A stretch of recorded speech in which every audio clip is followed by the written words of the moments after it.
Movie की शुरुआत में हम एक आदमी ब्रेंडन को देखते हैं जो कि क्लाउन जोकर बनकर सबको अपनी बीवी की कहानी सुना रहा था। ब्रेंडन बताता है कि मेरी बीवी बहुत खूबसूरत थी। सभी लोग मुझे देखकर हैरान होते थे कि इतनी खूबसूरत बीवी मुझे मिल कैसे गई। पर एक दिन मुझे पता चला मेरी बीवी फेलिपा का किसी और आदमी के साथ चक्कर चल रहा है। जब मैंने इस बारे में उससे पूछा तो उसने मुझे डाइवोर्स तलाक देकर उस आदमी से शादी कर ली जिसे वो पसंद करती थी। और शायद यही वजह थी कि अब ब्रेंडन के दिलो दिमाग में बहुत ज्यादा गुस्सा भरा हुआ था। यहीं पर ब्रेंडन अभी कहानी सुनाना शुरू करता है। एक लड़की के बारे में बताता है जिसको शो के दौरान पोसेस्ड होने की नकली एक्टिंग करनी थी, यानी कि उसने सबको ये दिखाना था कि उसके अंदर कोई चीज, कोई काली ताकत, कोई डीमन आ गया है जिसने उसे अपने काबू में कर लिया है। अब वहाँ पर एक फादर भी थे जिन्होंने उस लड़की का एक्सॉर्सिज्म करना था, मगर ये सब कुछ नकली था। इस शो को इन्होंने लाइव स्ट्रीम पर सबको दिखाना था और बहुत से लोग थे जो इनकी वीडियो को देख रहे थे। शो की सारी टीम अपने कैमरास को सेट करती है और फादर उस लड़की का एक्सॉर्सिज्म करना शुरू करते हैं, लेकिन अचानक से सब कुछ बदल गया था। वो लड़की अब फादर की कोई बात भी नहीं मानती और उल्टा छलांग लगा देती है, अजीब हरकतें करने लगती है, यानी कि सच में उस लड़की के अंदर कोई डीमन आ गया था। वो फादर को अपने बारे में बताता है कि वो एक डीमन है। फादर को भी ये बात समझ आ गई थी कि उस लड़की के अंदर सच में कोई काली ताकत आ चुकी है। अब वो एक किताब लेकर उस लड़की का असल में एक्सॉर्सिज्म करना शुरू करते हैं। जब ऐसा होता है तो वो लड़की अब सच में कंट्रोल से बाहर हो रही थी। इनकी लाइव वीडियो देखने वाले लोग भी डर जाते हैं। उस लड़की के अंदर आए हुए डीमन ने कैमरास को भी तोड़ दिया, जिस वजह से इनकी लाइव स्ट्रीमिंग रुक जाती है। थोड़ी देर के बाद सब कुछ ठीक हो जाता है और उस लड़की को तो बिल्कुल भी कुछ याद ही नहीं था कि उसके साथ हुआ क्या था। वहाँ पर इस शो की टीम के जितने भी लोग थे सभी बहुत खुश थे कि उनकी वीडियो बहुत से लोगों तक पहुंची जो एकदम मसल लग रही थी, मगर ये नहीं जानते थे कि खतरा तो अभी शुरू हुआ था। हम उन लोगों को देख पाते हैं जो इनकी लाइव वीडियो को देख रहे थे। उनको उस डीमन ने पोजेस अपनी कंट्रोल में कर लिया था जो उस लड़की के अंदर आया था। दरअसल वो डीमन उस शो के जरिए बहुत से लोगों को अपने काबू में करना चाहता था। अब जिसके बाद वो लोग उस डीमन के काबू में आते ही अपने आसपास के लोगों को मारने लगते हैं। तो इस कहानी के जरिए हमें ये बताया गया है कि हमेशा अपने काम के बारे में सही और उसके साथ ठीक रहना चाहिए, ना कि ऑडियंस को। दूसरी कहानी सुनाना शुरू करता है। एक आदमी के बारे में बताता है जो कि एक पागल कातिल था जो बैठा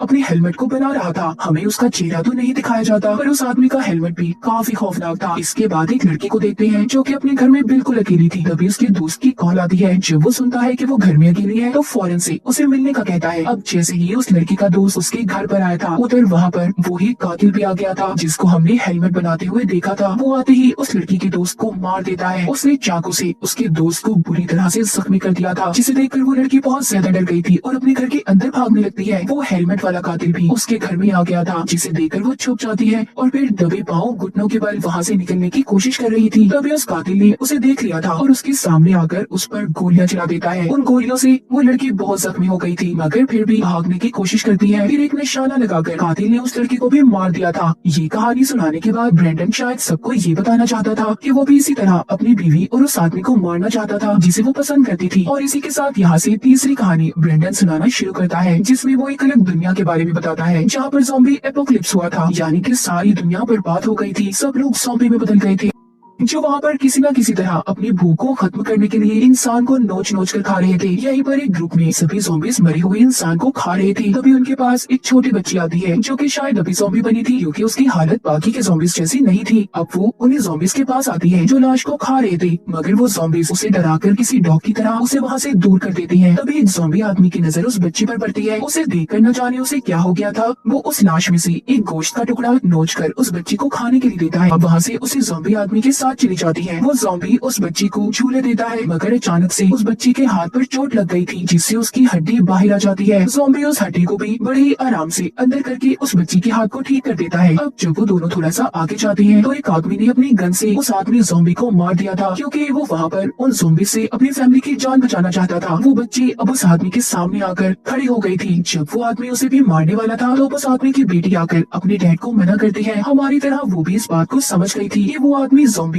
इस छोटी बच्ची ज़ॉम्बी के बारे में बताता है कि वो कभी माँ नहीं बनना चाहती थी, मगर जब उसने अपने दोस्त के साथ शादी की तो वो 2 साल में ही एक बच्ची की माँ बन गई। कहीं न कहीं वो मुझे धोखा देना चाहती थी। इस बात को खत्म करके ब्रेंडन अपनी अगली कहानी सुनाना शुरू करता है। एक आदमी की जो अपनी बीवी की हर बात माना करता था। डॉक्टर के मुताबिक अगले 24 घंटों में इस आदमी की मौत होने वाली थी, इसीलिए उसकी बीवी अपने हस्बैंड के फ्यूनरल को बहुत बड़ा बनाना चाहती थी। वो फ्यूनरल पर पहनने के लिए उसके लिए सूट लेकर आती है और साथ ही अपने हस्बैंड की शेव भी कर देती है जो उसे बिल्कुल भी पसंद नहीं आती। ना चाहते हुए भी उस आदमी को सब कुछ करना पड़ रहा था। अब वो दिन आ जाता है जब उस आदमी की मौत हो गई थी और उसका फ्यूनरल रखा जाता है, जिसमें कई सारे लोग आते हैं। उसमें वो लोग भी थे जो उसको बिल्कुल भी पसंद नहीं करते थे, मगर जब वो लोग बाहर आते हैं तो वो आदमी जिंदा हो गया था। इस बारे में जब उसकी बीवी को पता चलता है तो अब उस आदमी की बीवी और मॉम दोनों बहुत परेशान हो जाती हैं, क्योंकि अगर सबको पता चल गया कि वो जिंदा है तो ये फ्यूनरल नहीं हो पाएगा और इनकी इज्जत भी नहीं रहेगी। अजीब बात है ना। इस वजह से वो दोनों अब उस आदमी को मारने की कोशिश करते हैं, जो आहिस्ता आहिस्ता खतरनाक होती जा रही थी। पर वो आदमी किसी तरह से मर ही नहीं रहा था। उसे वो कभी चाकू से मार रही थी तो कभी कटर से। ऐसा लग रहा था कि जैसे वो अमर हो गया हो। उसकी बीवी और मॉम अब उसको मार मार कर तंग आ चुकी थी। चाकू और कटर की वजह से उसका पेट खुल गया था, जिसके बाद उस आदमी की मॉम उसको एक जोर से थप्पड़ लगाती है, जिससे वो वहीं पर मर गया था। इतनी कोशिशों के बाद एक थप्पड़ से मर गया, हैरानी वाली बात थी। लेकिन कुछ देर के बाद वो आदमी दोबारा से जिंदा हो गया था। अब खैर उसे इसी तरह ताबूत में डालकर दफना दिया जाता है। ये कहानी सुनाकर ब्रेंडन शायद हमें ये बताना चाहता था कि जब उसकी बीवी ने उसे धोखा दिया था तो चाहकर भी वो उसे नहीं मार पाया। अब अगले ही पल वो अपनी नई कहानी सुनाना शुरू करता है, जिसमें कुछ लोग आसमान से बारिश की तरह गिर रहे थे। असल में इन लोगों को स्पेसशिप से नीचे फेंका जा रहा था। फिर एक और आदमी जो बड़ी सी रोबोटिक मशीन में बैठ कर आता है, वो वहाँ पर सभी लोगों को मारना चाहता था। उधर जितने भी लोग थे सभी डर गए थे और गॉड से मदद मांगने लगते हैं। तभी एक मुर्गा जमीन पर आकर उस मशीन को खत्म कर देता है। वो ताकतवर और साइज में बहुत बड़ा था और उसने उस मशीन को पूरी तरह से बर्बाद कर दिया था। अब ये कहानी ब्रेंडन ने क्यों सुनाई थी वो भी नहीं जानता था। कहानी नंबर 6 ब्रेंडन हमें डेथ नाम के एक आदमी की सुनाता है, जिसका एक बेटा भी था। डेथ का बेटा आम बच्चों की तरह था और उसको कार्टून देखना बहुत पसंद था। उसकी डैड उसको पेंट का काम देकर चले जाते हैं, मगर वो अपने डैड के जाते ही सारा काम छोड़कर दोबारा से कार्टून देखने लगता है। डेथ अर्थ जमीन पर मरने वाले लोगों की लिस्ट बनाया करता था, यानी कि उनकी मौत का रिकॉर्ड रखा करता था। कुछ लोग उसको ऐसे मिलते हैं जो एक्सीडेंट में मर गए या फिर दूसरों ने मार दिया था, और कुछ इंसान ऐसे जो अपनी मौत खुद मर गए।